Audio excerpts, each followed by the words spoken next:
Buenas tardes. Bienvenidos a la mesa redonda sobre tracto digestivo superior, organizada conjuntamente por la Sociedad Española de Patología Digestiva y la Asociación Mexicana de Gastroenterología. En primer lugar, quiero agradecer a la SEP invitarme a moderar esta mesa, especialmente al doctor Javier Crespo, presidente de la SEP, y al doctor Conrado Fernández, que es el responsable del comité científico. Bueno, bienvenidos los moderadores, los ponentes, perdón. Esta mesa va a ser bastante interesante. Va a haber dos conferencias magistrales al principio y al final, de 13 minutos más 5 minutos de discusión. Y entre medias, pues vamos a tener 6 comunicaciones orales que se han elegido entre todas las recibidas en el Congreso, pues las que se consideran mejores. Pido a los ponentes que, por favor, se limiten al tiempo previsto, que son 7 minutos, así tendremos 3 minutos para las preguntas, ¿vale? Y sin más, pasamos ya a presentar el primer conferenciante, que es el doctor Ricardo Raña. Es médico del Hospital Español de México, profesor de posgrado de gastroenterología y coordinador de las relaciones entre la SEP y la Asociación Mexicana de Gastroenterología. Y nos va a hablar de colitis microscópica. Ricardo, cuando quieras. Sí, muchas gracias. Buenas tardes para los que están en España. Agradezco la oportunidad que se le da a la Asociación Mexicana de Gastroenterología para tener voz en el primer Congreso Virtual Digestivo de la Sociedad Española de Patología Digestiva. Agradezco al doctor Javier Crespo y a su comité científico por esta oportunidad. Y vamos a entrar ya en tema. La colitis microscópica, como todos sabemos, es una enfermedad inflamatoria. No tiene la popularidad de la colitis ulcerosa o de la enfermedad de Crohn, pero sí tiene una asociación con autoinmunidad. El objetivo de esta presentación es darles los trabajos más relevantes que hay en el tema y que fueron presentados en el Congreso Europeo del 2019 en Barcelona y lo que se hubiera tenido que presentar ahora en Chicago en la DDW de este año. Vamos a tratar temas de epidemiología, fisiopatología, diagnóstico, tratamiento y pronóstico. En cuanto a la epidemiología, sabemos que la epidemiología de la colitis microscópica tiene muchos problemas. Del universo total, que son los enfermos que tienen diarrea acuosa crónica, a que pueden llegar con el gastroenterólogo o hacerles una colonoscopia con biopsias y tener un diagnóstico de certeza de colitis microscópica, pasa mucho tiempo y se pierden muchos enfermos en el camino. Sin embargo, bueno, el grupo de la doctora Rojo en el Hospital Universitario La Princesa presenta sus datos epidemiológicos en el Congreso Europeo. Ellos nos dicen que los factores de riesgo más importantes es el sexo femenino, mayores de 60 años, utilizadores de cigarrillos y aquellos que tienen necesidad de tomar medicamentos como son los inhibidores de bomba de protones, estatinas, antiinflamatorios no esteroideos y los inhibidores selectivos de recaptura de serotonina. Los síntomas más frecuentes de sus pacientes fueron diarrea, dolor abdominal, pérdida de peso. Ustedes ven aquí en las tablas los diferentes porcentajes que obtuvieron en sus pacientes. Las enfermedades asociadas con la colitis microscópica fue depresión, enfermedad tiroidea, alergias y enfermedades autoinmunes en las cuales la enfermedad celíaca ocupó el 6%. De todos sus pacientes, obtuvieron remisión espontánea en 30% de ellos, 70% la obtuvieron con medicamentos, de los cuales el 75% de ellos utilizaban budesonida, obteniéndose un 93% de remisión, que esta, con el paso del tiempo y el tratamiento, tuvieron un 40% de pérdida de respuesta, que con el aumento de la dosis de budesonida volvieron a adquirir una adecuada remisión. Al respecto de los medicamentos, este es un trabajo del Hospital Monte Sinaí de Nueva York, de la Clínica Mayo de Rochester, Minnesota, y del Centro de Enfermedad Celíaca de la Universidad de Columbia, también en el estado de Nueva York. Y ellos presentan el uso de medicamentos en colitis microscópica, pero teniendo una corte especial en los cuales se sumaba la enfermedad celíaca.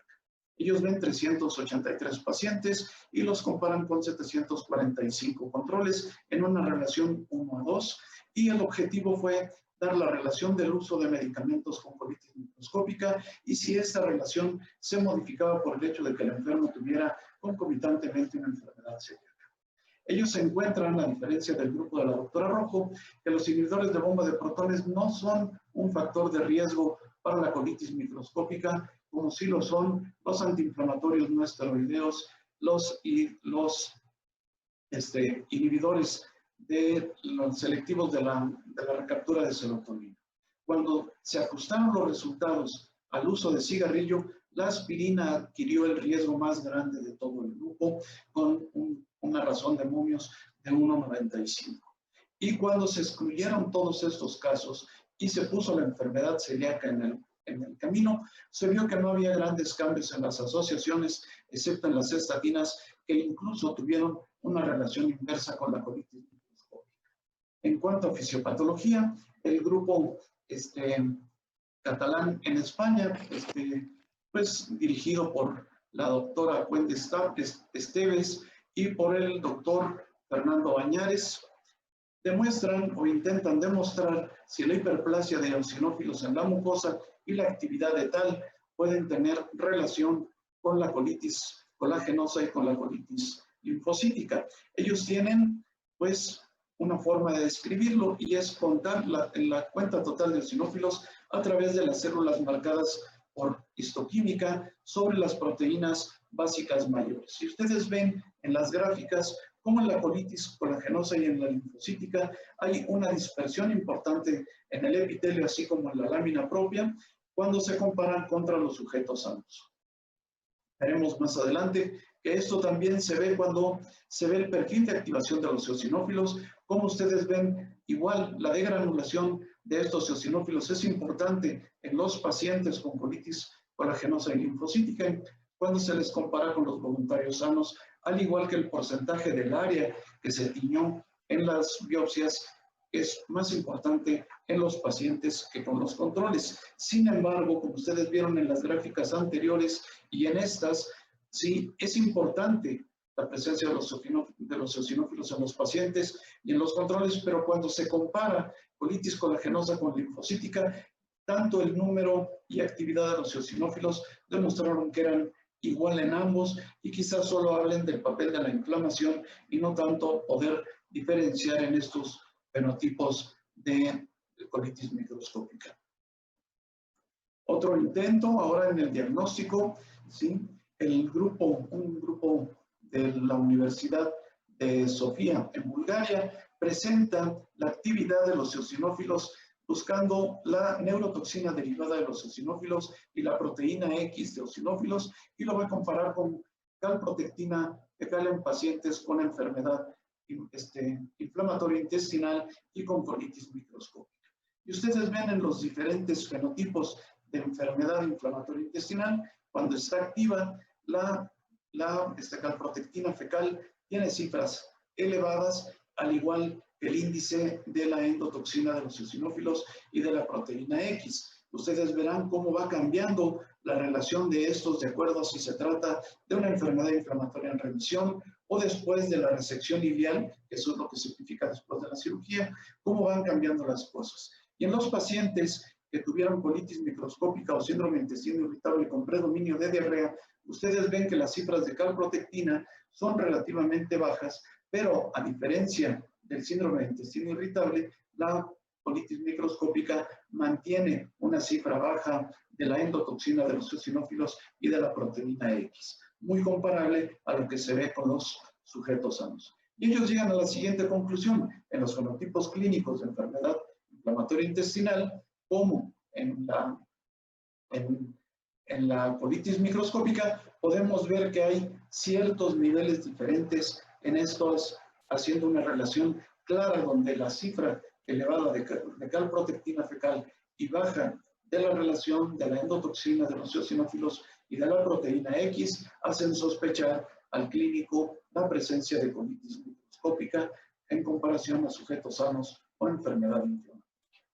Este mismo grupo presenta ahora otro biomarcador que es el factor estimulante del crecimiento de los fibroblastos número 19, y esto es para intentar ver una relación de colitis microscópica con con la producción de la diarrea por parte de un exceso de ácidos biliares en la materia fecal.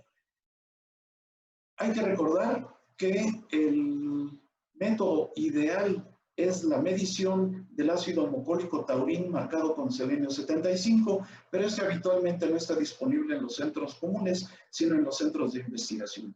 Y los autores encontraron que el factor de crecimiento de los fibroblastos número 19 tenía una muy buena correlación con este ácido homocólico taurín marcado con selenio 75 y por eso lo utilizaban para ver su cantidad en pacientes con enfermedad inflamatoria intestinal, en colitis microscópica y compararlos con síndrome de intestino con predominio de diarrea.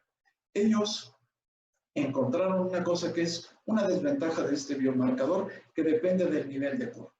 Si tenemos un nivel de corte de 32,88 picogramos por mililitro o menos, ¿sí?, para la enfermedad inflamatoria intestinal con resección ileal y la colitis microscópica con diarrea atribuible a una mala absorción de sales biliares, ellos tienen una sensibilidad del 90.5 con una especificidad del 81.8% y un área bajo la curva de 0.93, lo cual es muy bueno. Pero si el nivel de corte se eleva a 136.7 picogramos, entonces es más efectivo, más selectivo y más específico para enfermedad inflamatoria intestinal y solo para la diarrea secundaria con mala absorción, independientemente si se trate de una colitis microscópica o no. En cuanto al tratamiento, encontramos dos cosas. Uno, de acuerdo a lo que nos habían explicado la doctora Rojo y sus colaboradores en su estudio de epidemiología, la mayor parte de los pacientes estarán con budesonida, pero aquí el grupo de la Universidad de Chicago presenta la evolución de los pacientes cuando esta dosis se disminuye y ellos hacen dos grupos, uno de baja dosis que es de menos de 4.5 miligramos por día y una de más de 4.5 miligramos por día y intentan hacerlo en los fenotipos de colitis microscópica. Nos hacen saber que solo un pequeño grupo de pacientes tuvieron además tratamiento concomitante con secuestradores de sales biliares y antidiarreicos. Ellos encuentran una mayor exacerbación de cuadros en el grupo de alta dosis que de baja dosis con una P significativa y el uso de los antiinflamatorios y aspirina antes del protocolo fue mayor en el grupo de baja dosis. Y esto podría explicar esa falta de recaídas en el grupo de baja dosis, dado que si ellos eran los que más utilizaban aspirina, que es un factor de riesgo, y se les quitaba, pues tenían una mejor respuesta al tratamiento. El grupo francés nos enseña su eficacia y seguridad del tratamiento anti-TNF. Ellos tienen 14 pacientes, 7 con infliximab y 7 con adalimumab, y los van a valorar de acuerdo a revisión clínica cuando tienen menos de 3 evacuaciones por día y una respuesta clínica cuando tienen una mejoría de más del 50% en el número de las evacuaciones. Ellos encuentran que la revisión clínica solo la obtienen en 5 de 14 pacientes en el grupo de infliximab y 0 en el del adalimumab.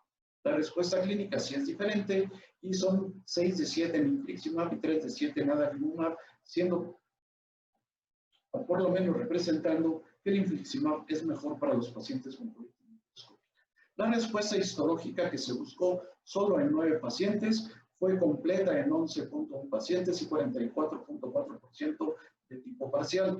Todos estos que obtuvieron alguna respuesta histológica pertenecen al grupo de respuesta clínica en la semana 12. Solo 2 pacientes recibieron vedolizumab porque no tuvieron respuesta y tuvieron un 50% de respuesta. Y el que tuvo revisión clínica más revisión histológica es porque había recibido un biológico más una tiopurina.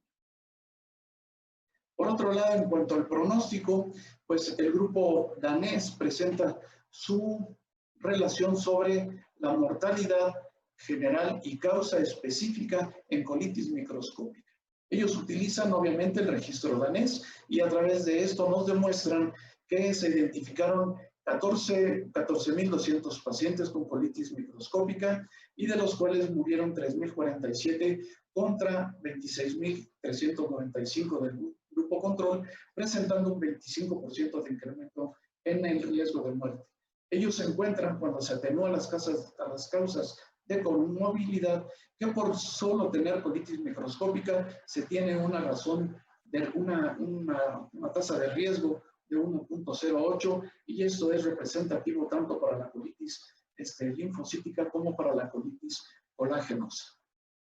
Y así, lo que podemos decir de la colitis microscópica en esta plática tan corta es que la epidemiología de la colitis microscópica no ha cambiado de manera importante, que algunos estudios muestran que los inhibidores de bomba de protones y las estatinas no aumentan el riesgo de producir colitis microscópica, y aunque el estándar de oro del diagnóstico es la biopsia, aparecen nuevos biomarcadores no invasivos y paneles combinados de ellos que permitirán disminuir la carga de trabajo de los centros de endoscopia. El tratamiento principal será la budesonida y los esteroides sistémicos, pero hay una aceptable respuesta para la terapia biológica en casos resistentes o refractarios. Y a pesar de ser una enfermedad benigna, la colitis microscópica, existe un riesgo, aunque sea marginal, de morir por colitis microscópica per se y no tanto por sus comorbilidades, o si las comorbilidades pueden tener una pequeña ayuda por ser solo la colitis microscópica. Muchas gracias.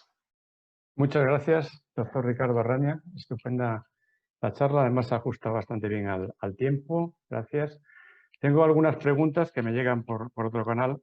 El doctor Crespo pregunta si en la práctica clínica diaria, ¿cómo descartamos una mala absorción de sales biliares en pacientes con sospecha de colitis microscópica? Bueno, en términos generales, las diarreas son más abundantes, responden menos al tratamiento médico instalado, como primeramente el quitar la causa-efecto en este momento, por ejemplo, los medicamentos para la colitis microscópica. Y aunque se puede intentar medir las sales biliares, no es fácil hacerlo en la práctica de consultorio. Es más bien porque son más abundantes, más frecuentes, más intensas y responden menos al tratamiento. Muy bien. Otra pregunta que en este caso la hago yo. Quizá la percepción que tengo yo en la clínica diaria es que muchos casos de colitis microscópica son leves. Son, pues eso, mujeres mayores que tienen diarrea, bueno, de 1 o 2 veces secretora y que no les produce ninguna alteración grave de la calidad de vida y que responden a veces simplemente a los secuestradores de sales biliares, a la resincolestiramina. Y yo muchas veces, incluso antes de tener la colonoscopia, cuando sospecho un caso así, inicio el tratamiento de resincolestiramina y la budesonida la inicio ya con el diagnóstico histológicamente confirmado, o si no van bien. ¿Nos puedes decir, Ricardo, cuál es tu experiencia en tratamiento más leve, por decirlo así? Sí, hacemos exactamente lo mismo. Los pacientes empiezan a tomarse ya medicamentos tipo loperamida y yo inicialmente también les dejo la colestiramina, que es el medicamento que tenemos a la mano en México para secuestrador de sales biliares. Y es hasta que no tienes una respuesta adecuada y haces la colonoscopia cuando se empieza la budesonida. Pero la mayor parte del problema nace cuando tú tienes al enfermo ya con la diarrea crónica. Si tú tienes un enfermo con diarrea crónica, a veces se comunican con sus cardiólogos, con sus endocrinólogos, y ellos se modifican el tratamiento y con ello se quita la diarrea y pierdes al enfermo y no lo pueden registrar. Es parte de los muchos problemas que existen en la epidemiología de la colitis microscópica. Pero el tratamiento de los cuadros leves siempre deberá de ser el mismo, primero en diarreicos y secuestradores de sales biliares, y cuando se tenga confirmado el diagnóstico, pues sí, dar un budesonida. Muchas gracias. Siguen llegando preguntas, pero como nos tenemos que ajustar al tiempo, por desgracia, pues tenemos que pasar ya a las comunicaciones orales. Muchísimas gracias, Ricardo. No, gracias a ustedes. Y vamos a empezar ya con las comunicaciones orales. La primera de ellas, recordar a los ponentes que tienen 7 minutos para la ponencia y así tendremos un par de minutos para la discusión.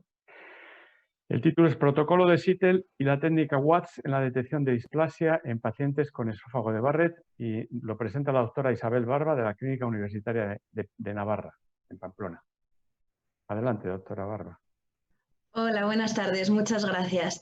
Como ya saben, el esófago de Barrett se trata de una lesión que afecta predominantemente a los países desarrollados y que en los últimos años su prevalencia está en aumento. Se trata de una lesión con potencial carácter premaligno, ya que tiene la capacidad de progresar a adenocarcinoma de esófago, y por ello resulta imprescindible hacer un buen seguimiento de estos pacientes para poder detectar estadios precoces y ofrecerles un tratamiento curativo. Aquí presentamos el protocolo que se sigue en nuestro centro. Siguiendo las guías actuales, se realiza un seguimiento endoscópico a los pacientes y se le toma biopsia según el protocolo de Seattle en los 4 cuadrantes cada 2 centímetros. Estas muestras son analizadas por patólogos de nuestro centro que se dedican principalmente a esta patología. Si bien las guías recomiendan que, sobre todo en caso de displasia, se compruebe la anatomía patológica por patólogos expertos, nuestro centro no cuenta con la confirmación centralizada externa. Si un paciente detectamos que tiene displasia de bajo grado, se le realiza una segunda toma de biopsias a los 6 meses, durante los cuales se le recomienda que siga un tratamiento con inhibidores de la bomba de protones. Si no se confirma la presencia de displasia de bajo grado, se puede prolongar el seguimiento a 1 año. Si se confirma, se recomienda que el paciente se someta a terapia ablativa. El método actual de seguimiento de los pacientes con esófago de Barrett, siguiendo el protocolo de Seattle, genera ciertas dudas de su eficacia. Por un lado, por la variabilidad interobservador, que ya es conocida, y también por la cantidad de superficie esofágica que queda excluida de la muestra de estudio. Por ello, parece interesante la investigación de métodos nuevos que permitan resolver estos problemas. Y aquí cobra importancia el método Watts, un método que plantea el uso de un ordenador especializado para el análisis de las muestras y, por otro lado, como veremos a continuación, también abarca mayor superficie a estudio. El método Watts es un método creado en el 2011, aprobado por la FDA en el 2012 y actualmente disponible comercialmente en Estados Unidos. Hace uso de un cepillo rígido que el endoscopista va introduciendo y sacando conforme va barriendo toda la superficie esofágica. Al ser un cepillo rígido, permite la toma de muestras intraepiteliales que son más profundas que las que tomaríamos con un cepillo de citología convencional. Estas muestras son analizadas por un ordenador especializado con una inteligencia artificial capaz de analizar esta mucosa esofágica y crear imágenes en 3D de las glándulas esofágicas. A su vez, analiza la presencia de células caliciformes y de displasia. Estas imágenes posteriormente son analizadas por un patólogo. En el estudio que realizamos en nuestro centro recogimos, observamos y analizamos los datos de 20 pacientes sometidos a vigilancia endoscópica por historia intermitente de displasia de bajo grado durante el seguimiento de su esófago de Barrett, 10 de los cuales forman parte de un estudio multicéntrico europeo. 7 de los pacientes de la muestra presentaron displasia de bajo grado en 2 gastroscopias consecutivas, pero rehusaron a someterse a tratamiento ablativo. Llamaremos gastroscopia comparación al procedimiento endoscópico en que cada paciente se sometió en un primer tiempo a la toma de biopsia siguiendo el protocolo de Seattle y en un segundo tiempo al cepillado siguiendo la técnica de Watts en la misma gastroscopia. Así, cada paciente se convierte en su propio control, eliminando así posibles sesgos del estudio.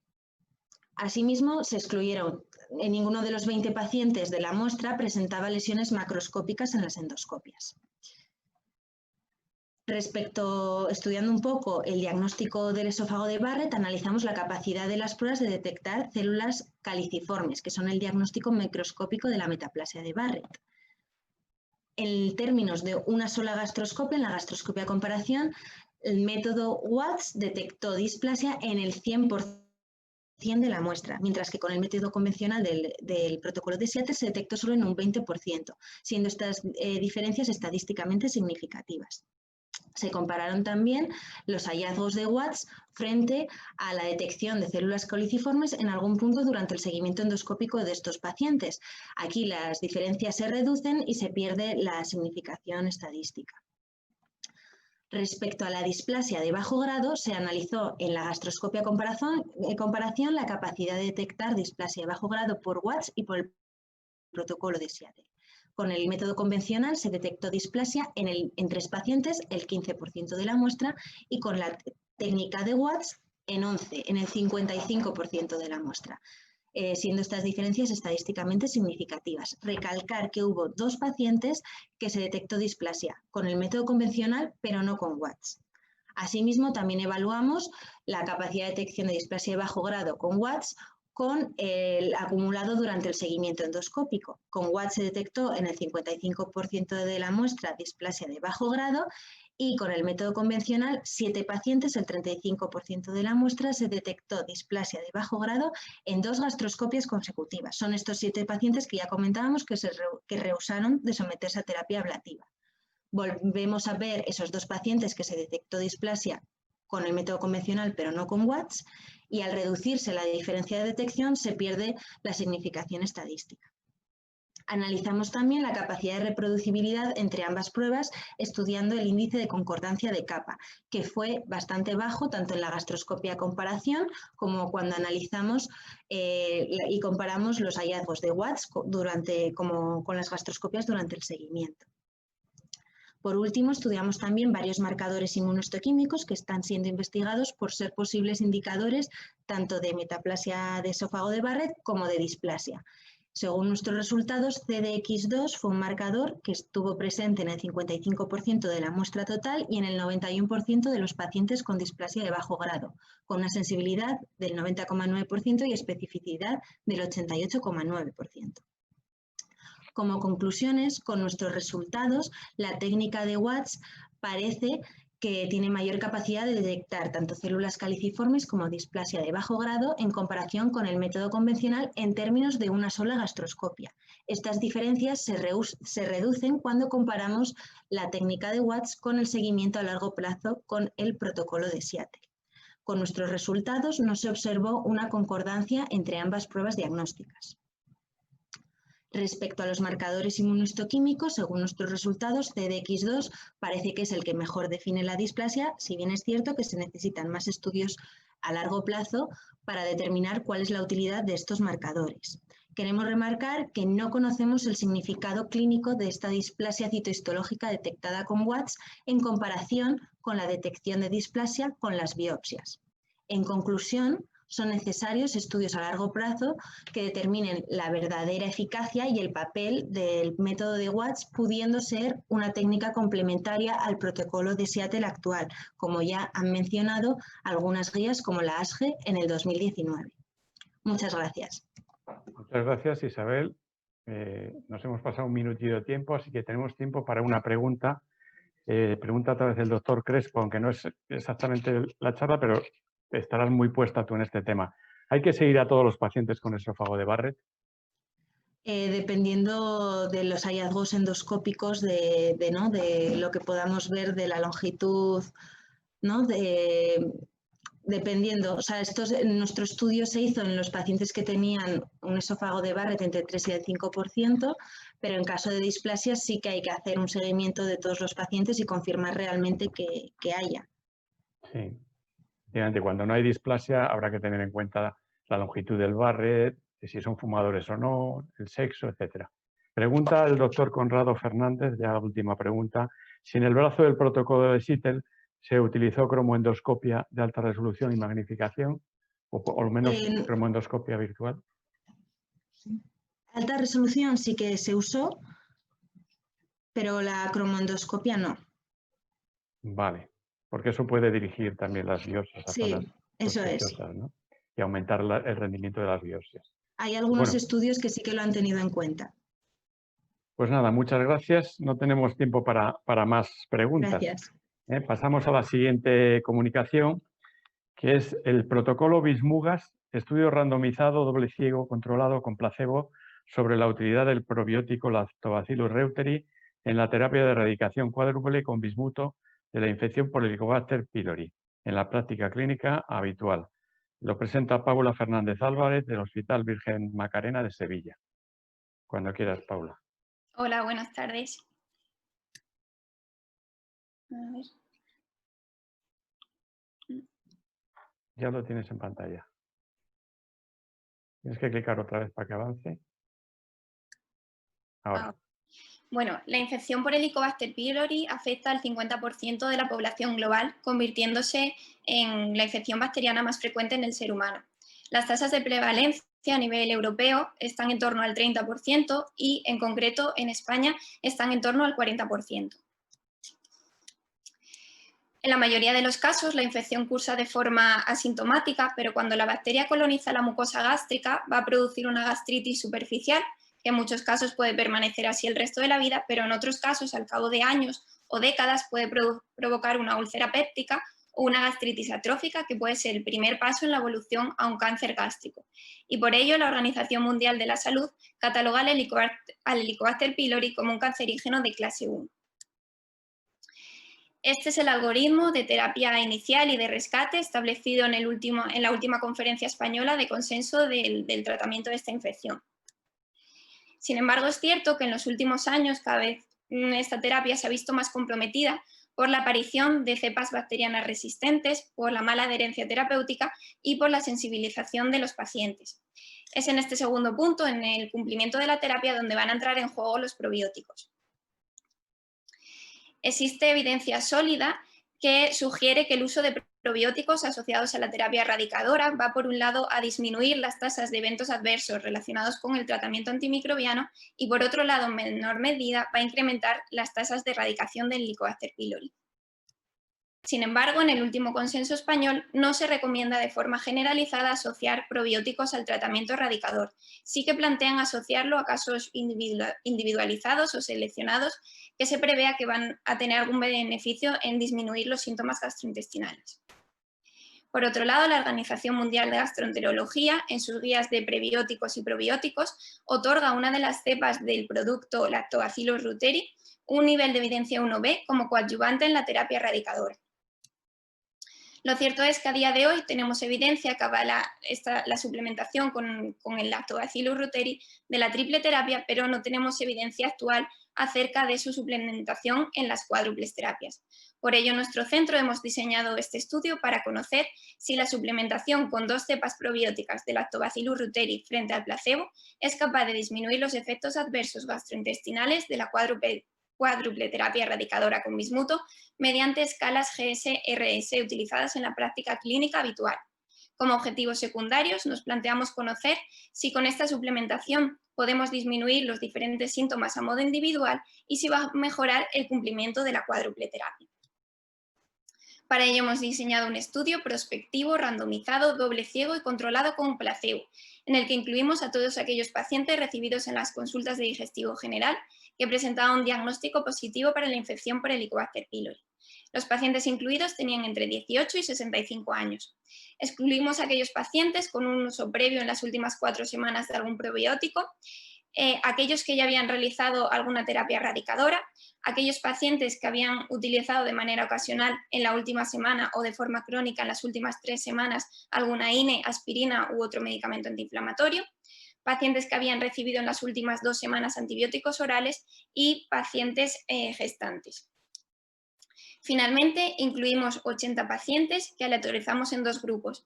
Ambos grupos de tratamiento recibieron la cuádruple terapia erradicadora con bismuto asociada a un IVP a dosis dobles. Al primer brazo de tratamiento lo suplementamos con lactobacillus y al segundo brazo le dimos placebo.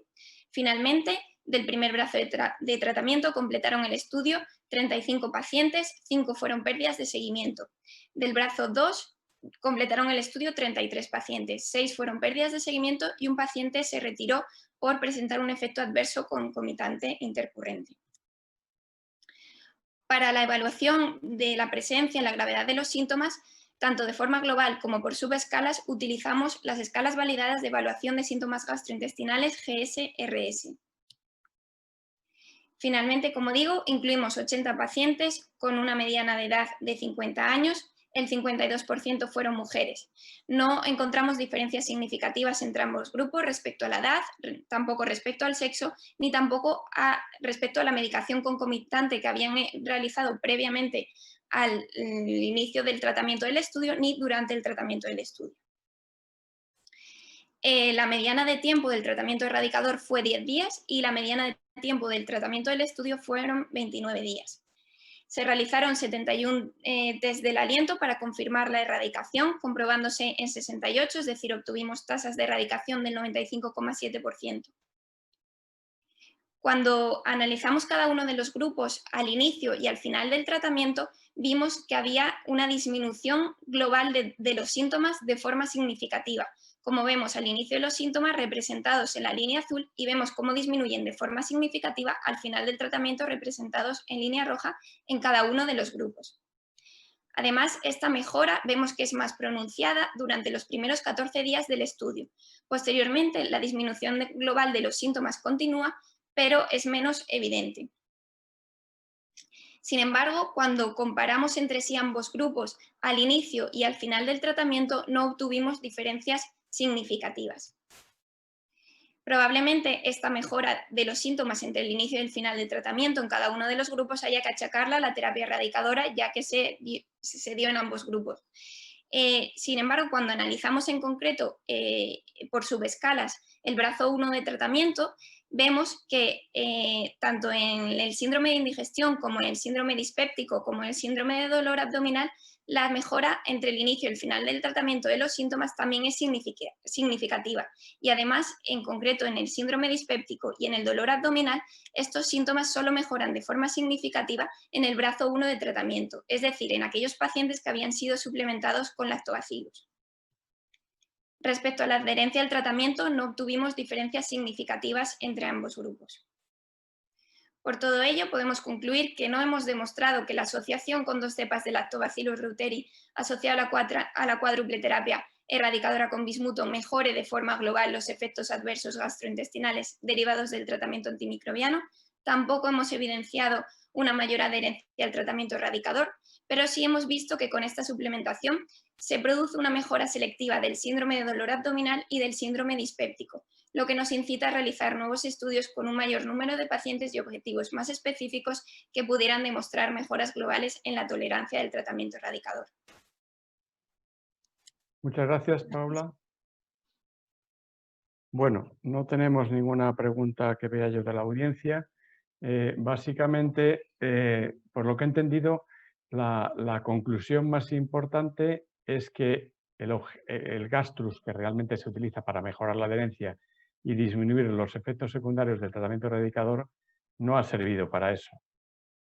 En nuestro caso, no, asociándolo a la cuádruple terapia, no hemos demostrado una mejora global de los síntomas. Sí lo hemos demostrado de forma individualizada en ciertos síndromes, pero no de forma global. También es verdad que es que las tasas de erradicación por un lado y de los síntomas adversos cada vez son mejores con las nuevas terapias, entonces cada vez cuesta más demostrarlo. Por eso en la triple terapia sí es más fácil demostrarlo, las tasas de erradicación son menores, entonces más fácil aumentarlo, por así decir, las tasas de erradicación y mejorar los síntomas gastrointestinales. Pero nosotros ahora mismo de forma global no lo hemos demostrado.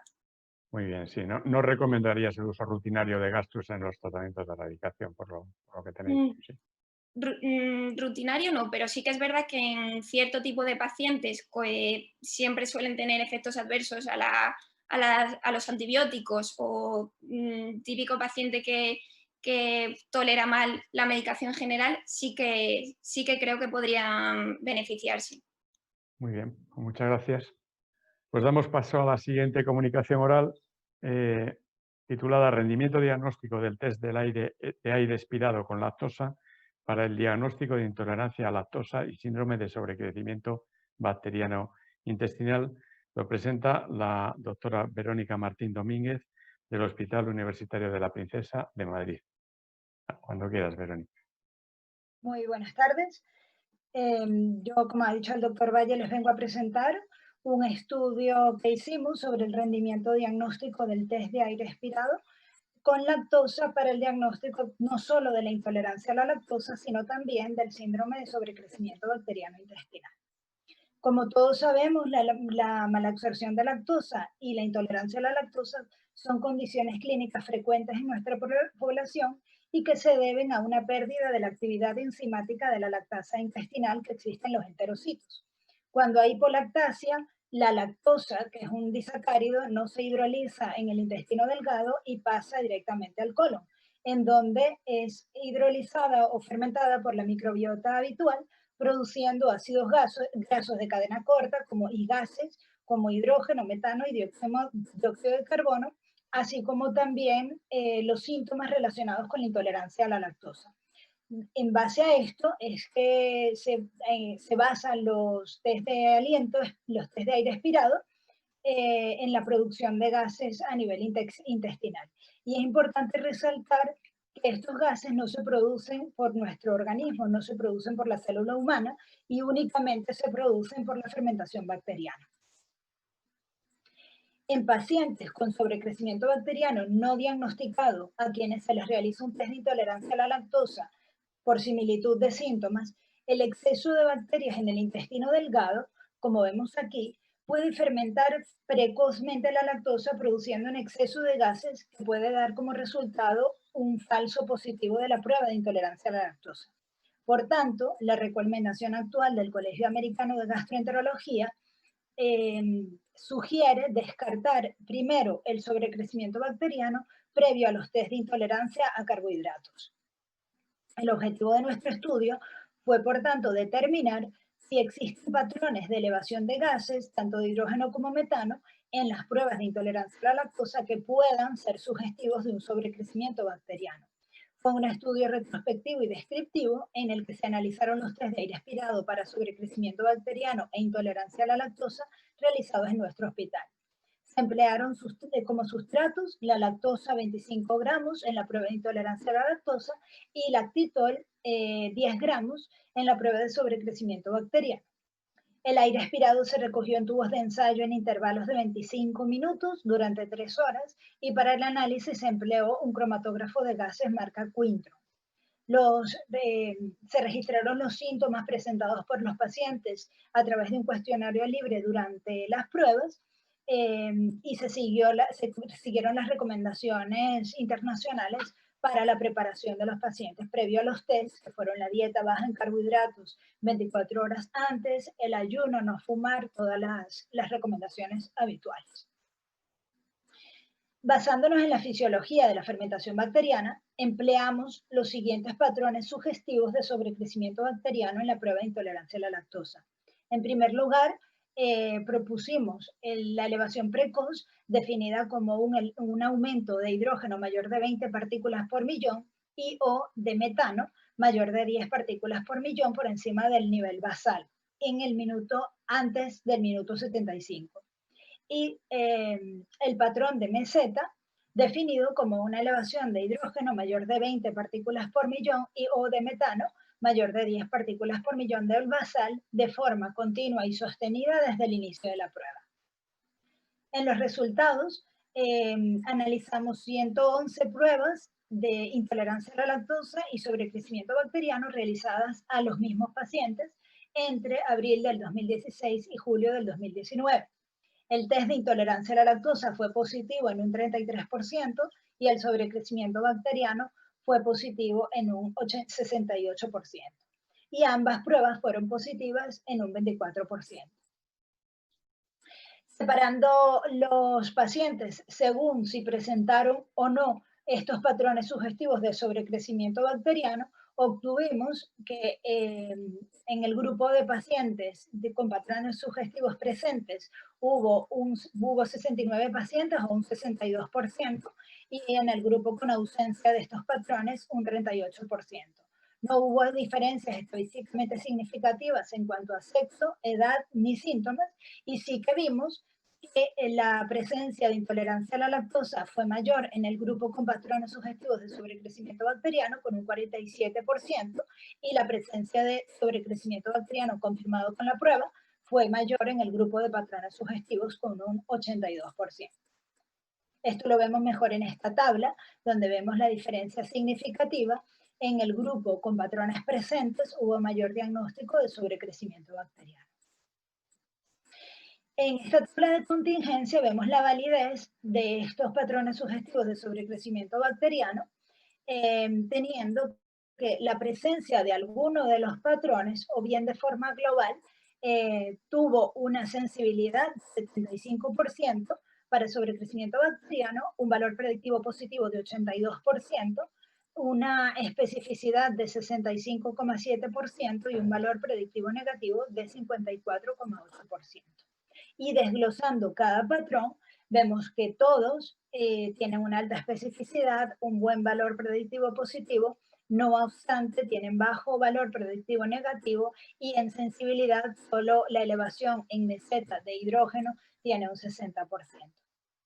Como discusión, vemos que los patrones de elevación precoz y o meseta en la prueba de intolerancia a la lactosa pueden ser sugestivos de un sobrecrecimiento bacteriano con un valor predictivo positivo elevado, aunque con un valor predictivo negativo moderado. El criterio de elevación precoz de gases podría estar sobreestimado en presencia de tránsito orocecal acelerado. Sin embargo, a diferencia de la mayoría de los estudios previos, nosotros utilizamos como punto de corte el minuto 75 y no el 90 como se utiliza habitualmente para el diagnóstico de sobrecrecimiento bacteriano. Y esto pudiera aumentar la especificidad de la prueba y reducir la posibilidad de incluir pacientes con tránsito orocecal acelerado. Y como conclusión vemos que estos patrones de elevación precoz y meseta de hidrógeno y metano en las pruebas de intolerancia a la lactosa pueden ser sugestivos de un sobrecrecimiento bacteriano. En presencia de estos patrones, la indicación de tratamiento antibiótico empírico pudiera cortar el proceso diagnóstico y terapéutico ahorrándonos una prueba. Sin embargo, en ausencia de estos patrones y en pacientes con factores de riesgo o clínica sugestiva de sobrecrecimiento bacteriano, sí que recomendamos la realización de la prueba específica, ya que la ausencia de los patrones que nosotros proponemos no descarta el sobrecrecimiento bacteriano por su bajo valor predictivo negativo. Y en estudios futuros se podría valorar la variación de los patrones tras el tratamiento antibiótico, así como su utilidad en pruebas de intolerancia a otros carbohidratos como son la fructosa y el sorbitol. Muchas gracias. Muchas gracias, Verónica. No parece que haya preguntas de la sala. Entonces, claro, yo el problema que tienen todos los test de aliento, sobre todo para el diagnóstico de sobrecrecimiento bacteriano, es que no hay un gol estándar. Entonces, claro. Con lo cual, todo el toma de cálculo de especificidad, sensibilidad, sin tener un gol estándar, es bastante relativo. Y yo no sé si habría que comparar con algún otro test que no sea de aliento para diagnóstico de intolerancia a la lactosa. El más seguro, por ejemplo, es el test genético, ¿eh? O también la gaxilosa da muy buenos resultados. Pues eso lo habéis planteado. Claro, doctor Valle, nosotros lo que planteamos es, en vez de realizar ambos test, sabemos que confirmar el sobrecrecimiento bacteriano se debería realizar con una prueba más específica, por supuesto, pero que no tenemos claramente un gol estándar, pero lo que nosotros planteamos es, en vez de realizar el sobrecrecimiento bacteriano y posteriormente la intolerancia a la lactosa, realizar en primer lugar la intolerancia a la lactosa y descartar si tiene o no patrones sugestivos de sobrecrecimiento bacteriano y en ese caso tratarlo directamente ahorrándonos la prueba. Muy bien, habrá que ver si es eficaz. Muchas gracias.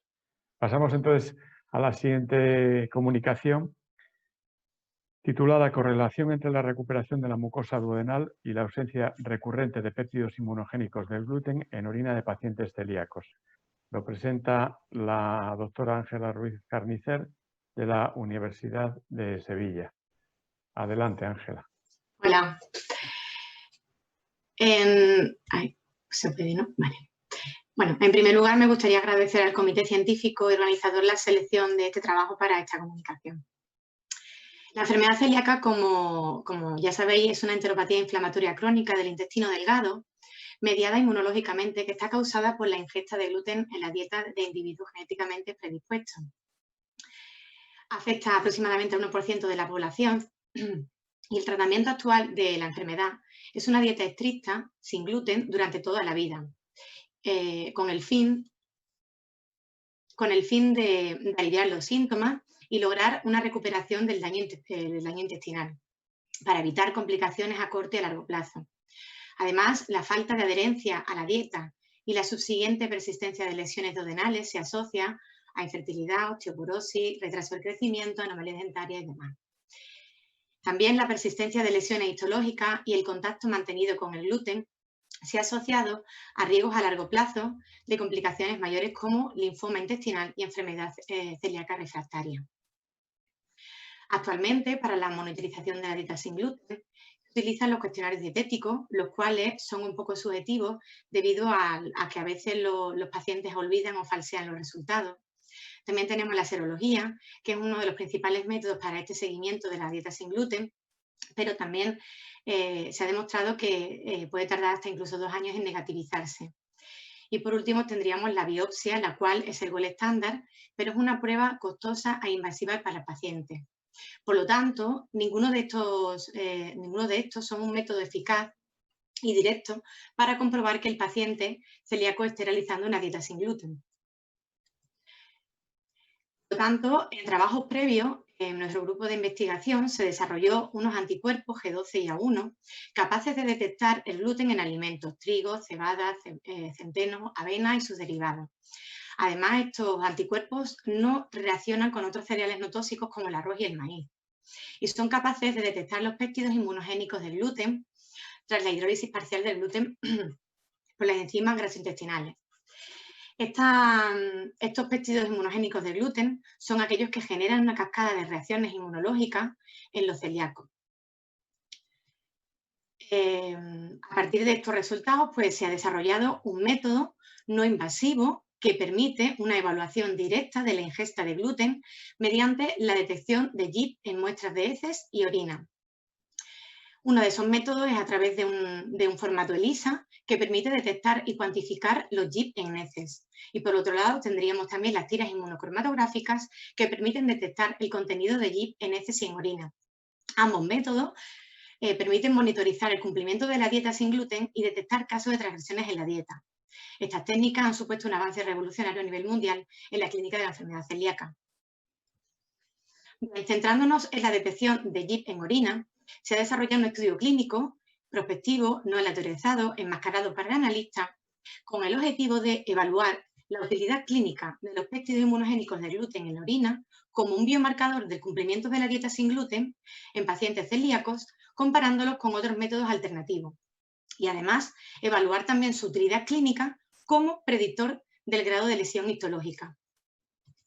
Pues para ello se reclutaron 112 pacientes adultos, de los cuales 77 eran pacientes celíacos que llevaban más de 24 meses a dieta sin gluten y 35 controles, de los cuales 22 eran pacientes celíacos de reciente diagnóstico y 13 pacientes no celíacos. Todos ellos fueron instruidos para que recogiesen 3 muestras de orinas, 2 durante el fin de semana, siendo estos previos al día de la visita, y 1 el día de la visita. Y además, el día de la visita se le tomó muestras de sangre para mirar los niveles de antitransglutaminasa, se le realizó una biopsia y se le determinaron las manifestaciones clínicas. Los resultados mostraron que el 100% de los pacientes que eran de reciente diagnóstico eran GIP positivos, pero había un porcentaje, un 18% de ellos que presentaron niveles de GIP por debajo del límite de cuantificación antes de su diagnóstico. Y un 58% de los pacientes que llevaban más de 24 meses a dieta sin gluten eran GIP positivos. Por otro lado, en los pacientes que llevaban más de 24 meses a dieta sin gluten, la mayoría de ellos, de los pacientes que presentaban más 0,1, tenían niveles de GIP por debajo del límite de cuantificación. Y la concentración de GIP en orina fue significativamente mayor en los pacientes que tenían daños en la mucosa. Por otro lado, cuando quisimos comparar la serología, la sintomatología, los test de adherencia y los GIP con la histología, observamos que de los pacientes que tenían daños histológicos, había un 61% que eran serología negativa, un 78% de ellos no tenían síntomas y un 57% decían tener una buena adherencia a la dieta sin gluten. Y, sin embargo, un 94% de estos pacientes presentaron GIP en orina. Por lo tanto, la determinación en orina, en 3 muestras, concretamente en 3 muestras de orina, mostró una alta sensibilidad y un alto valor predictivo negativo para predecir la recuperación de la mucosa intestinal. Con estos resultados podemos concluir que la determinación de Yi en 3 muestras de orina puede ser un enfoque especialmente conveniente para evaluar la exposición reciente al gluten en pacientes celíacos y parece predecir con precisión la ausencia de lesiones histológicas. La introducción de la prueba de Yi como una técnica de evaluación para la adherencia a la dieta sin gluten puede ayudar a determinar el cumplimiento de la dieta y a enfocar las posibles intervenciones durante el seguimiento. También quería deciros que este es un estudio a largo plazo con el fin de ver la evolución del paciente a los 3, 6, 12 y 24 meses y así correlacionar la detección de Yi con los marcadores tradicionales. Por último, dar las gracias a mi grupo de investigación dirigido por la doctora Carolina Sousa, al Hospital Virgen del Rocío y Virgen Macarena de Sevilla. Gracias. Muchas gracias, Verónica. Perdón, Ángela. Muchas gracias, Ángela. Vamos a ver, este estudio a mí me parece interesantísimo porque no disponemos de un método para seguir el cumplimiento de la dieta sin gluten. Y simplemente los cuestionarios yo creo que no valen para nada. Los pacientes muchas veces no saben rellenarlos y la antitransglutaminasa, como tú has dicho, no se correlaciona bien con lo que está pasando en la mucosa. Así que esto me parece fundamental introducirlo en todos los servicios clínicos cuando se llevan pacientes celíacos porque va a ser el futuro, ¿eh? Yo esto lo veo como el futuro. Y mi pregunta, ya una vez dicho esto, es: ¿esto va a estar disponible en heces para tener no solo 3 muestras puntuales, sino tener una eliminación más continuada, una ingesta más continuada de gluten que se pueda detectar en heces?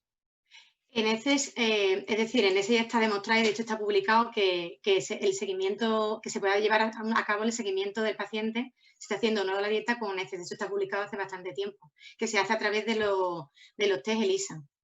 Y este de ahora es uno que es a través de unas tiras inmunocromatográficas que es determinando los GIP en orina, pero puntualmente.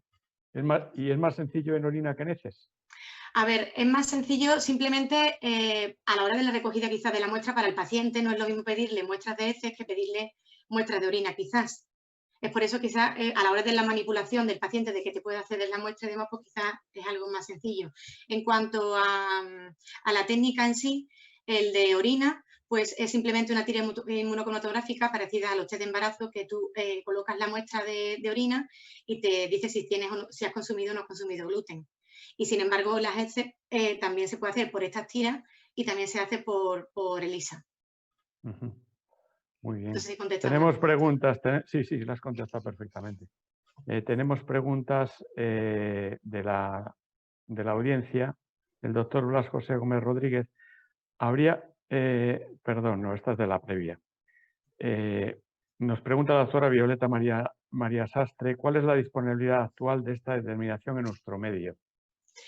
Pues actualmente se comercializa, los test de las tiras inmunocromatográficas se venden, se comercializan en farmacias y sobre todo a nivel de hospitales también está en muchos hospitales implantado ya.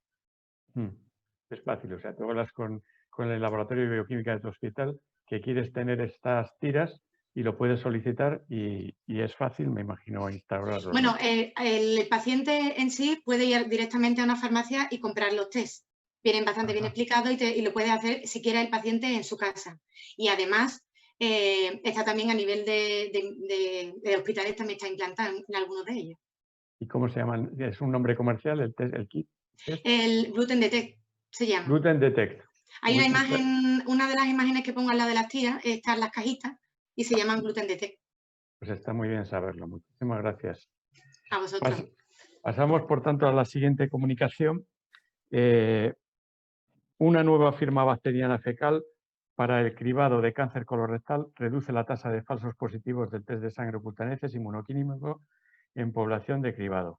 Lo presenta la doctora Marta Malagón del Parc Scientific Technologic de la Universidad de Girona. Adelante, Marta. Hola, muchas gracias por la presentación y muy buenas tardes a todos. Como sabréis, el cáncer colorectal es uno de los cánceres con mayor incidencia y mayor mortalidad a nivel global, De hecho, en 2018 la OMS lo situó como tercer cáncer más incidente y segundo cáncer con más mortalidad, con más de 800.000 muertes en ese año.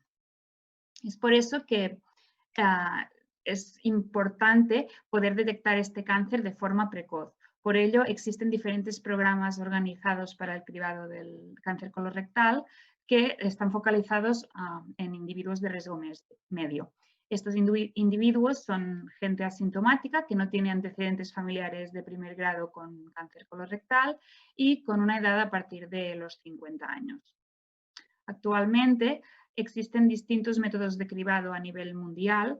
Aquí os he puesto un esquema donde podemos ver cómo de todos los test que existen, el más común es el FIT. El FIT es el test de sangre oculta en heces inmunoquímico.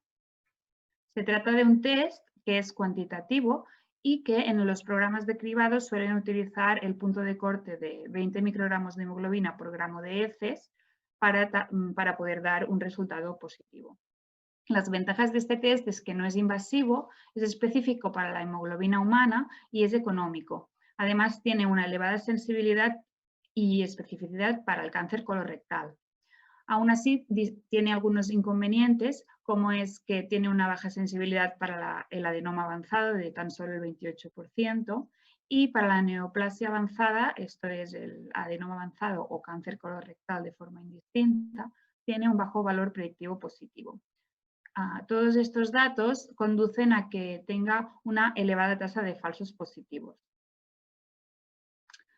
Con esto nació la idea de realizar el presente estudio, que tiene como objetivo validar clínicamente una herramienta que es no invasiva, que está basada en una firma bacteriana fecal dirigida al cribado del cáncer colorectal, que sea capaz de reducir la tasa de falsos positivos que tiene el FIT en una población de cribado que da positivo en el test del FIT. Esta herramienta recibe el nombre de RAISE-RC Screen. El estudio fue dividido en dos subestudios, en dos etapas. El primero realizamos una prueba de concepto y una posterior validación clínica del método, todos ellos enmarcados en el programa de detección precoz del cáncer colorectal catalán. Los criterios de inclusión de ambos estudios fueron pacientes entre 50 y 69 años de edad que no presentaban síntomas y habían tenido un resultado positivo del test de sangre oculta en heces. Los criterios de exclusión fueron toma de antibiótico el anterior mes a la colonoscopia, haber recibido quimio o radioterapia los anteriores 6 meses a la colono, tener comorbilidad severa o, en el caso de ser mujer, estar embarazada. Estos son los 4 centros hospitalarios que participaron en el estudio y aquí os presento la forma con la que trabajamos, el circuito del estudio. Lo primero es aquellos pacientes que se realizan una colonoscopia por haber dado positivo en el test, recolectan una muestra de heces en casa y la congelan. Esta muestra debe ser recogida antes de la preparación para la colonoscopia. Una vez en el laboratorio, homogeneizamos la muestra y extraemos el ADN, a partir del cual analizamos por qPCR los distintos marcadores bacterianos que os presento. Inicialmente en la prueba de concepto reclutamos un total de 172 pacientes. Aquí podemos ver los distintos diagnósticos. Los dividimos en cáncer colorectal, adenoma no avanzado y colonoscopia normal. Mediante estos pacientes desarrollamos un algoritmo con las bacterias que era capaz de diferenciar, de discriminar bien entre aquellos que tenían neoplasia avanzada del resto de pacientes. Para ello utilizamos la tecnología Machine Learning. Posteriormente, en la validación clínica, para conocer la N que necesitábamos, utilizamos la herramienta Granmo y finalmente reclutamos un total de 327 pacientes. Aquí podemos ver los resultados de la prueba de concepto. En esta prueba de concepto, primeramente lo que hicimos fue mirar la abundancia relativa de los distintos marcadores. Aquí los encontramos agrupados según sus características y según el diagnóstico. Lo que se puede observar en este gráfico es que los productores de butirato en lila son los más prevalentes independientemente de la lesión que tenía el paciente. Y además podemos ver que si comparamos colonoscopia normal con cáncer colorectal, los patógenos oportunistas presentan diferencias significativas, tanto Streptococcus stomatis como Bacteroides fragilis, y se observa también una tendencia en Gemella morbillorum. Si pasamos a ver los marcadores de forma individual, lo que observamos es que aquellos que eran capaces de diferenciar la neoplasia avanzada del resto de condiciones eran productores de butirato. B10, B46 y Fecalibacterium prausnitzii podían diferenciar de forma significativa estas dos poblaciones de interés. Con estos resultados decidimos desarrollar el algoritmo priorizando reducir los falsos positivos de neoplasia avanzada y mantener una sensibilidad del 100% para el cáncer colorectal. Finalmente, el algoritmo RAICRC Screen incluye 6 marcadores bacterianos. Con este algoritmo, en la prueba de concepto, conseguimos para el cáncer colorectal una sensibilidad del 100% y una especificidad del 28%. En relación a la neoplasia avanzada, la sensibilidad fue también muy elevada y la especificidad también era del 26%. Esto nos condujo a una reducción de los falsos positivos que había obtenido el FIT con punto de corte 20 del 34%. Si pasamos a ver los resultados que obtuvimos una vez validamos clínicamente el RAICRC Screen, podemos ver cómo la sensibilidad para el cáncer colorectal era muy elevada y para la neoplasia avanzada del 84%. Estos datos nos condujeron a reducir los falsos positivos en la validación clínica del FIT con punto de corte 20 a un 16,3%. Con estos resultados proponemos que los programas de cribado puedan pasar de tener 2 pasos a 3 pasos. El primer paso sería la realización del test de sangre oculta en heces. Aquellos que dieran positivo pasaríamos a realizar el RAICRC Screen de tal forma que podríamos reducir el número de falsos positivos. Aquellos que siguieran dando positivo tendrían que realizarse la colonoscopia. Y finalmente concluir que el RAICRC Screen se posiciona como un buen complemento para ser implementado en el cribado del cáncer colorectal y que se trata de un test que permitiría reducir hasta un 20% las colonoscopias que se están realizando actualmente de forma innecesaria en los participantes de programas de cribado de cáncer colorectal. Muchas gracias. Muchas gracias, Marta. Vamos a pasar a algunas de las preguntas del auditorio. El doctor Crespo pregunta si se hizo análisis 16S, metagenómica o los dos. Nosotros trabajamos, lo primero que hicimos fue definir mediante muestras de biopsias y mediante sistemas de detección al gen 16S a aquellos microorganismos que permitían diferenciar bien a pacientes con cáncer de aquellos que eran sanos. Ese es el primer paso que hicimos y luego fue pasar a heces. Aparte del 16S, también algunas de las especies que están dentro de nuestro algoritmo no buscan el gen 16S, sino que buscan un gen del genoma de las bacterias. Vale, muchas gracias. Otra pregunta, en este caso la hago yo. Según este estudio hay que hacer pues 160 determinaciones de este tipo para evitar unas 30 colonoscopias. ¿Eso sería coste eficaz? No sé cuánto cuesta cada determinación, pero ¿sería eficaz? ¿Sería coste eficaz? A ver, por ejemplo, si les pongo un ejemplo, en Gran Bretaña, perdón, es el país donde el coste de la colonoscopia es más elevado y, por ejemplo, allí hicimos el cálculo de que en un año se podrían ahorrar con este porcentaje de reducción de falsos positivos hasta 130 millones de euros al año. Entonces, creemos que sí que sería muy rentable, coste eficaz. Perfecto. Muchas gracias, Marta. A vosotros. Pasamos ya a la última comunicación oral titulada Microarn en saliva para el diagnóstico de cáncer colorectal. Lo presenta la doctora Ana Álvarez Castro del Hospital Clínico Universitario de Santiago. Adelante, Ana, cuando quieras.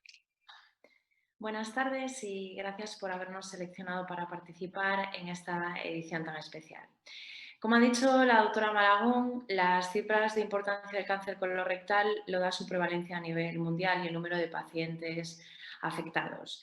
En este sentido, sabemos que es un cáncer de muy buen pronóstico si lo identificamos en fases tempranas y de ahí el esfuerzo de los programas de cribado de todos los gobiernos. La cuestión son el tipo de técnicas que se están utilizando, las técnicas no invasivas, con las elevadas tasas de falsos positivos que estamos comentando y que llevan finalmente a la realización de la colonoscopia, que sigue siendo el gold estándar, con sus grandes inconvenientes de que se trata de una prueba invasiva, con riesgo de complicaciones, aunque sean bajas, y que además a veces los pacientes no siempre la aceptan. Esto hace que necesitemos buscar nuevos biomarcadores, sobre todo de carácter no invasivo y que tengan una alta sensibilidad y especificidad. Si esto lo unimos dentro del cáncer de colon a las nuevas técnicas de DNA molecular que se están utilizando para identificar tratamientos y mejorar el pronóstico, derivamos en el concepto de la biopsia líquida. Toda la biopsia líquida que se está utilizando a día de hoy en el cáncer colorectal es a través de la sangre y lo que ponemos es pensar en la saliva como un nuevo método o tejido para poder estudiar. En este sentido, tenemos que tener la idea de la saliva como el espejo del cuerpo. Incluye tanto la secreción que proviene de las glándulas salivales mayores y menores y aunque está principalmente formada por agua, no tienen desperdicio las proteínas que contiene. Tiene una gran variedad de enzimas, de hormonas, anticuerpos, constituyentes antimicrobiales y factores de crecimiento. Y de ahí que sea un fluido biológico muy interesante y con características únicas para el diagnóstico molecular.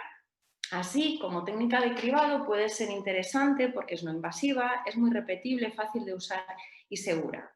En sus componentes, aparte de proteínas, metabolitos y microbianos que permite todas las omics estudios de saliva omics que podemos pensar, tiene DNA y microRNAs. Los microRNAs son pequeñas moléculas de ARN no codificante de 18 a 22 nucleótidos que funcionan como reguladores de la expresión genética a nivel posttranscripcional. A día de hoy sabemos que los microRNAs tienen un papel clave en la regulación epigenética de los procesos celulares básicos como la proliferación, la apoptosis, la diferenciación y la migración. Además sabemos que tienen una alta estabilidad en los fluidos corporales debido a su pequeño tamaño y a la unión de distintos complejos proteicos, así como su encapsulamiento en microvesículas como los exosomas. Centrándonos en el potencial diagnóstico de la saliva en los cánceres, aparte de los cánceres de cavidad oral, el cáncer de mama y el cáncer de páncreas son dos ejemplos de los tumores distantes a la cavidad oral con una mayor investigación en la saliva. Y además vemos que de las técnicas utilizadas, las proteínas y los microRNAs son de los que más se han estudiado. Así, nuestro objetivo es el estudiar el interés de detectar microRNAs en saliva de pacientes que tienen cáncer colorectal como método diagnóstico. La saliva tiene un protocolo de recogida que de forma que es no estimulada a primera hora de la mañana, cuando los pacientes han hecho una higiene bucal, descartando aquellos pacientes que tienen problemas dentarios tipo gingivitis por contenido de bacterias o sangrado periodontal. La saliva se recoge, se procesa y en el sobrenadante es donde podemos obtener nuestros microRNAs. Nuestros pacientes pertenecen a una cohorte todas de nuestro hospital dentro de la vía rápida de diagnóstico de cáncer colorectal y nuestro estudio tiene dos fases. Una primera fase de descubrimiento discovery, en el cual incluimos a 14 pacientes con diagnóstico de cáncer colorectal metastásico que no han iniciado tratamiento ni que tienen otros antecedentes tumorales. Y tenemos 10 controles sanos, que son pacientes asintomáticos que se han realizado una colonoscopia por otra causa. En este momento utilizamos un test de baja densidad y lo sometemos a un programa de ingeniería informática que nos permite diagnosticar 754 microRNAs. Por bioingeniería informática seleccionamos un panel de microRNAs que llevamos a una segunda fase de validación en la cual incluimos 51 pacientes de cáncer colorectal, 19 pacientes con adenomas avanzados y 37 controles sanos y hacemos nuestro modelo. Perdón que tengo... Vale, aquí podemos obtener todo el panel de 754 microRNAs y de ellos seleccionamos por técnicas bioinformática 22 microRNAs. Esos micro-22 los seleccionamos porque son aquellos que presentan disregulación, bien por enzima o bien por defecto, en un punto de corte de 1,5 y que además están presentes en más del 70% de los pacientes con cáncer de colon. Estos los llevamos a una segunda fase en los que hacemos una selección porque existe una descripción previa de microRNAs en cáncer colorectal y que su elevación sea la más significativa y nos quedamos con 10 microRNAs. Y de estos 10, en la fase de validación lo que vemos es que 5 de ellos están presentes de forma significativa en los pacientes con cáncer colorectal respecto a los controles sanos. Y además, 3 de ellos, que son los que se expresan en la primera línea, además de en cáncer colorectal, están más expresados en pacientes que tienen adenomas avanzados. Si además atendemos a las curvas ROC, podemos ver que tiene una elevada sensibilidad de un 72% con una especificidad del 66%. Además, si tenemos en cuenta el CEA que estos pacientes tenían realizado, vemos cómo el CEA es capaz de diagnosticar a un 40% de los pacientes, mientras que los microRNAs nos diagnostican a un 75%. Y ambos en conjunto nos permiten diagnosticar a una mayor corte de pacientes, llegando al 90%. Entonces, nuestras conclusiones es que la caracterización del perfil de microRNAs en saliva constituye una herramienta válida como marcador tumoral, con potencial valor diagnóstico en el cáncer colorectal solos o en combinación con un nivel de CEA, como potencial marcador de cribado para distinguir entre enfermedades benignas y malignas, representando el primer estudio y caracterización en este sentido. Y además marca alteraciones epigenéticas iniciales cuando queremos utilizar más como cribado. Muchas gracias. Muchas gracias, Ana. Bueno, pues voy a ver si tenemos alguna pregunta de la audiencia. Nos preguntan si este test, como siempre, ¿no? ¿Es aplicable ya en la práctica clínica? ¿Es caro? ¿O en qué fase estaría? Pues ahora mismo lo tenemos en fase de investigación porque el equipo que lo está haciendo es el equipo de oncología de biopsia líquida y el interés sobre todo es identificar pacientes en estadios muy iniciales. Nosotros nos queda muy lejos todavía en fases de cribado, aunque el objetivo sería hacia ahí porque la saliva es muy fácil de recoger, se podrían hacer múltiples muestras y su interés además es en diferentes puntos de la enfermedad también. Pero bueno, estamos en fase de investigación. Muy bien, muchas gracias. Déjame ver un momentito si ha llegado alguna pregunta más de la audiencia. No ha llegado. Pues con esto damos por finalizadas las comunicaciones orales y a continuación vamos a tener la siguiente clase magistral titulada Lesiones premalignas gástricas a cargo del doctor Fernando Rojas Mendoza.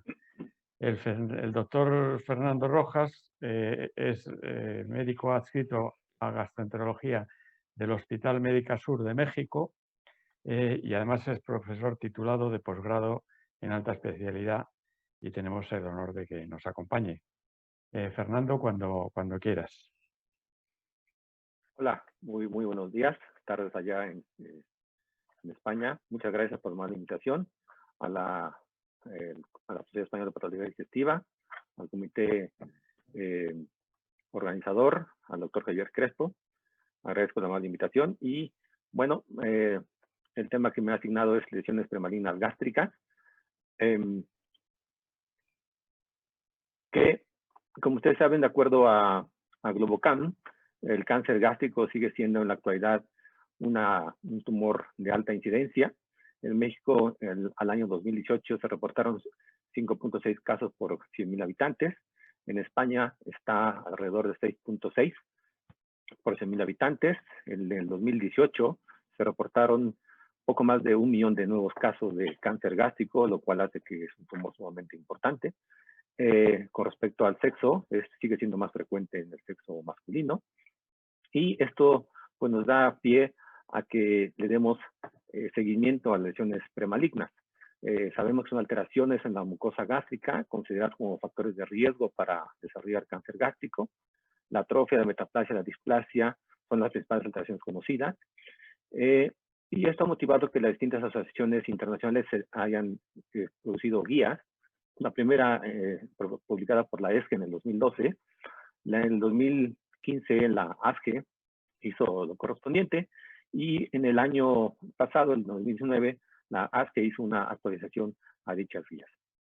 Sin lugar a dudas, la cascada de la precancerosa gástrica, descrita por Pelayo Correo, esto ha sido un parteaguas en el conocimiento y en el entendimiento de las lesiones gástricas premalignas. Sabemos que la mucosa, al estar expuesta a neutrófilos de leucocitos, pero sobre todo a la presencia de Helicobacter pylori, va a dar trastornos en la mucosa, degenerando de gastritis crónica, atrofia, metaplasia intestinal, displasia, hasta llegar al cáncer gástrico. Los factores desencadenantes son múltiples, como todos sabemos: el consumo de alcohol, tabaquismo, uso de antiinflamatorios, algunas respuestas inflamatorias, pero sin lugar a dudas el Helicobacter pylori sigue siendo un punto muy importante en nuestra población. La gastritis atrófica se define como la pérdida de las glándulas del epitelio gástrico especializado que se presentan con desaparición de las glándulas, que son reemplazadas por fibrosis de la lámina propia, y esta se va a dividir en difusa y en multifocal. Difusa es habitualmente de origen inmunológico, afecta predominantemente al fondo, y la multifocal habitualmente está asociada más a gastritis por Helicobacter pylori. La afectación, como se los comentaba, la multifocal está más confinada hacia el antro del cuerpo y la autoinmune o difusa hacia el fondo gástrico. En la gastritis atrófica se divide en tres fases: temprana, con infiltrado multifocal, linfocitos y células plasmáticas, destrucción en parche de las glándulas. En su segunda fase hay un infiltrado linfopolamentario de la lámina propia con atrofia de las glándulas, y en el estadio final la ausencia casi completa de las glándulas oxínticas. La metaplasia intestinal es el desarrollo de glándulas de fenotipo intestinal, cilíndricas con chapa estriada, células de Panet y células caliciformes que condicionan disminución en la secreción gástrica con hipocloridria. La metaplasia intestinal tiene dos tipos: completa tipo 1, que es metaplasia intestinal con células caliciformes, células de Panet y enterocitos, y la tipo 2, que es incompleta, subdividida a su vez en expresión de mezcla de mucosa neutral y con expresión de sulfomucinas.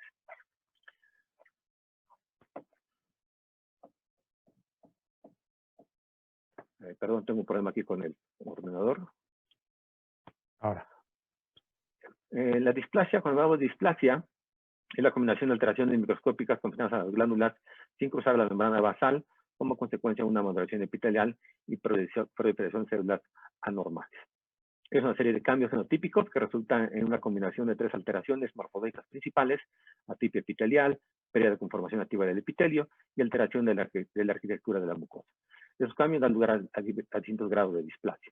El conocimiento de la evolución de las lesiones premalignas es importante primero identificarlas, tener un seguimiento apropiado y con ello tener un diagnóstico precoz del cáncer gástrico.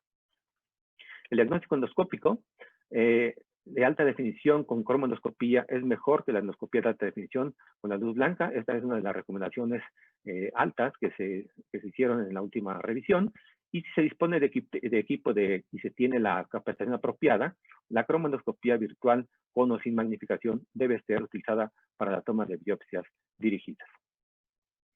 Estas son las imágenes típicas que nosotros observamos en equipos convencionales, pero en la actualidad, sin lugar a dudas, el uso de equipos de alta definición con magnificación y el uso de cromoendoscopía digital, en algunos casos virtual, esto nos va a permitir identificar lesiones en etapas tempranas como esta, la característica, donde vemos la cresta azul, muy típica de la metaplasia intestinal, o bien donde se observa ya una franca degeneración de las criptas y de los vasos, y nos habla de cambios probablemente de displasia o de cáncer temprano. Pero hay una pregunta muy importante que siempre nos hacemos, es que si lo que estamos viendo es realmente lo que se está observando en el daño patológico. Y este trabajo que fue publicado en el 2013 se me hizo muy, muy interesante, porque nos habla si hay una correlación en lo que nosotros vemos y lo que está a nivel de anatomía patológica. Este estudio fue realizado durante 4 años, incluyeron a más de 1.300 pacientes, y lo que nos concluye en este estudio es que la verdad es que la sensibilidad, especificidad, el valor predictivo positivo y el valor predictivo negativo, pues son realmente pobres cuando se hace un análisis exhaustivo. En la semana de las enfermedades digestivas de los Estados Unidos, que en este año fue igualmente realizada de forma virtual, se hizo este metaanálisis, se presentó este metaanálisis en donde se compara si la luz blanca versus la luz con banda estrecha es mejor, y se realizó una búsqueda electrónica usando Medline, Base, Cochrane para estudios de NBI para la detección de metaplasia intestinal en comparación con luz blanca azul. El estándar de oro en este estudio fue la detección de metaplasia intestinal en la histopatología. Las estimaciones agrupadas se compararon mediante modelos de efecto aleatorio con un ORE de intervalo de confianza del 95%. El sesgo de publicación se examinó utilizando una simetría de embudo. Se analizaron un total de 595 artículos y de ellos solo 7 fueron elegibles. Como ustedes saben, cuando se hace un metaanálisis, lo que casi siempre sucede es que se presentan muchas cartas al editor o trabajos muy pequeños que no reúnen los estándares apropiados. 1008 pacientes fueron sometidos a endoscopias por diferentes indicaciones, como fue reflujo, dispepsia, dolor abdominal, incluso abdominal y anemia. Y esto, la edad promedio de los pacientes fue alrededor de los 45 años.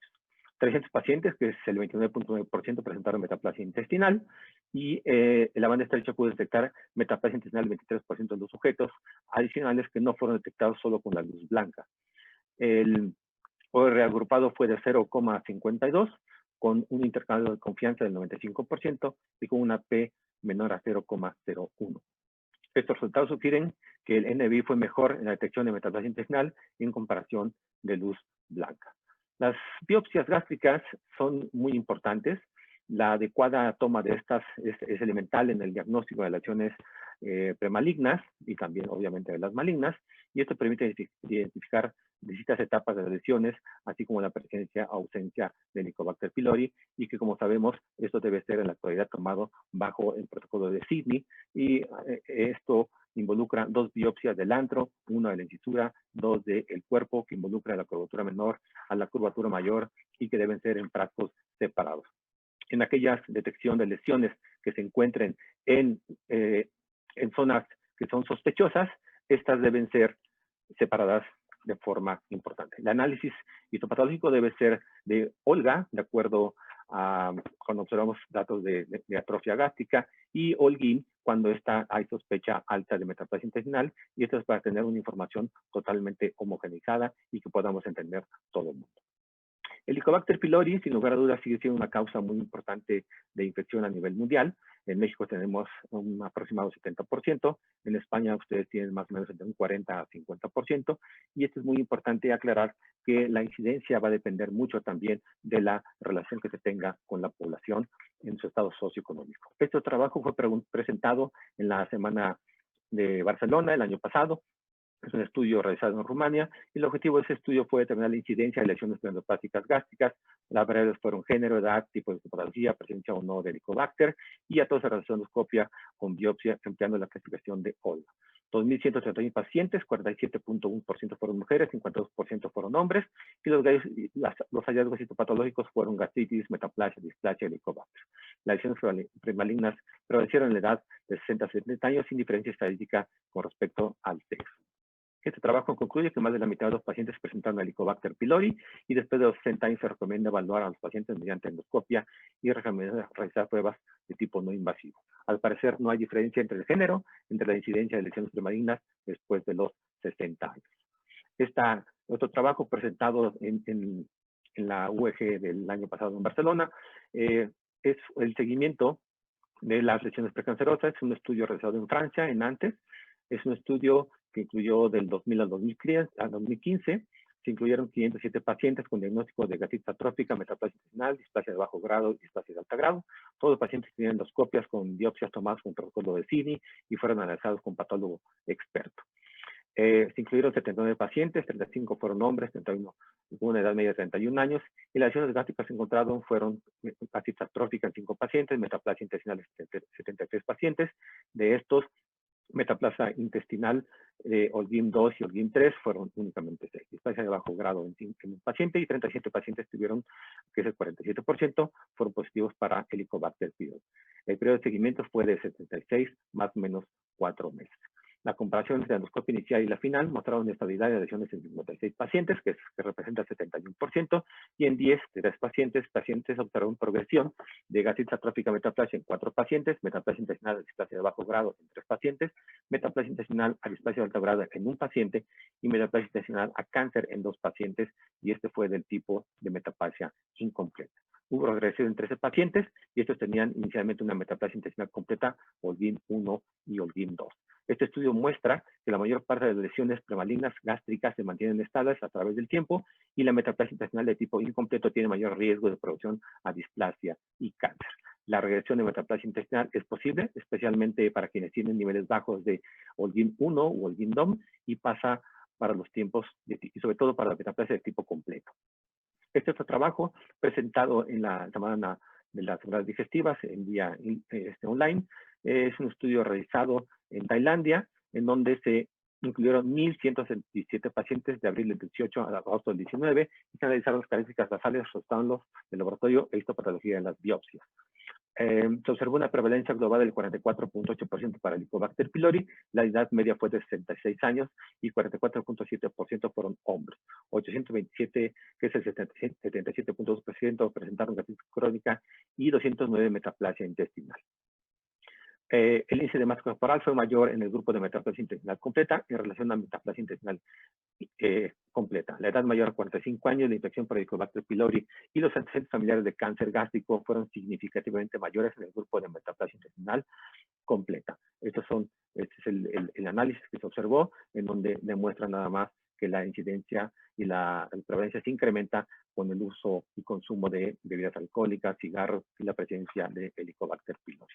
Este otro trabajo fue presentado también en la Semana Nacional y este estudio concluyó que la edad de 45 años, la infección por Helicobacter pylori y los familiares de cáncer gástrico son predictores significativamente mayores en el grupo de metaplasia intestinal en comparación con gastritis crónica.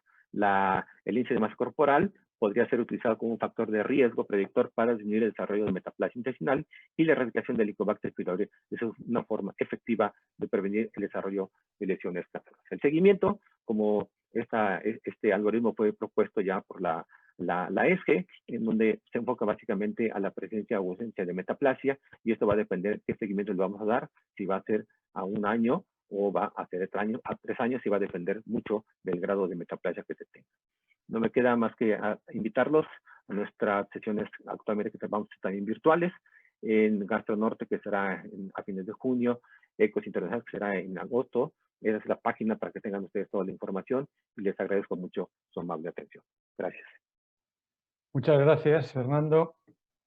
Vamos a ver si tenemos preguntas de la audiencia, mientras que llega alguna. El tema no has llegado a tratar mucho el tema del seguimiento, ¿no? Porque es un tema bastante controvertido con el número de pruebas que hacemos y aunque las guías no han cambiado, sí que ha cambiado la situación. Hay gente que dice que hay que seguir las cosas como se seguían siempre, pero en una situación de pandemia, mientras dure, con cierto riesgo de contagio, ¿tú qué opinas? ¿Deberíamos seguir a todos los pacientes con gastritis atrófica? ¿Qué casos elegirías para seguimiento y vigilancia? Bueno, para gastritis atrófica la progresión a cáncer no es tan rápida. Creo que en gastritis atrófica no habría problema que se difiriera un procedimiento endoscópico a 1 o inclusive hasta 2 años. La historia cambia cuando hay displasia. Si hay displasia de bajo grado pues, o de alto grado, pues la recomendación que teníamos previamente era de 3 o hasta 6 meses. Entonces, en este caso, si hubiera displasia, creo que mi conducta cambiaría. Pero hablando de atrofia como tal, creo que no tenemos ningún problema en que esto se difiriera a 6 o 1 año. No creo que haya ningún inconveniente. Vale. Otra pregunta que a mí me interesa mucho es el tema de la metaplasia intestinal incompleta, porque parece que es un factor muy importante en la progresión a cáncer y yo creo que en casi ningún sitio se evalúa. Vosotros ahí en vuestro hospital, cuando en una biopsia el patólogo encuentra metaplasia intestinal, ¿hace las tinciones necesarias para ver si es completa o incompleta? Sí, eso pues, creo que es algo que lo tenemos muy bien protocolizado en el hospital. Hay una persona que se dedica a esto, aunque también hay que reconocer que un solo patólogo no nada más se dedica a esto, a diferencia de otros lugares, ¿no? Por ejemplo, en Japón, o sea, es gente que está muy dedicada a una sola cosa en específica. En nuestro país, pues prácticamente abarca prácticamente todo, pero sí siguen protocolos específicos para, sobre todo de Olga y Holguín, y condiciones especiales para tener un diagnóstico preciso. Y aquí la verdad es que siempre sucede, ¿no? Que cuando hay ciertas dudas, la recomendación es mejor repetir el procedimiento endoscópico con la nueva toma de biopsia. Muchas gracias. Pues si no hay más preguntas, vamos a ver. Vamos a terminar ya esta sesión. Me parece a mí que el nivel ha sido realmente muy bueno de todas las, tanto de las charlas como de las comunicaciones. Dar gracias a los ponentes y muy especialmente a nuestros colegas mexicanos que pues, han hecho el esfuerzo y nos han dado unas charlas estupendas. Hacemos un aplauso virtual ya que no tenemos gente que nos aplauda. Gracias a todos y excelentes presentaciones. Me encantaron las ponencias. Estupendo.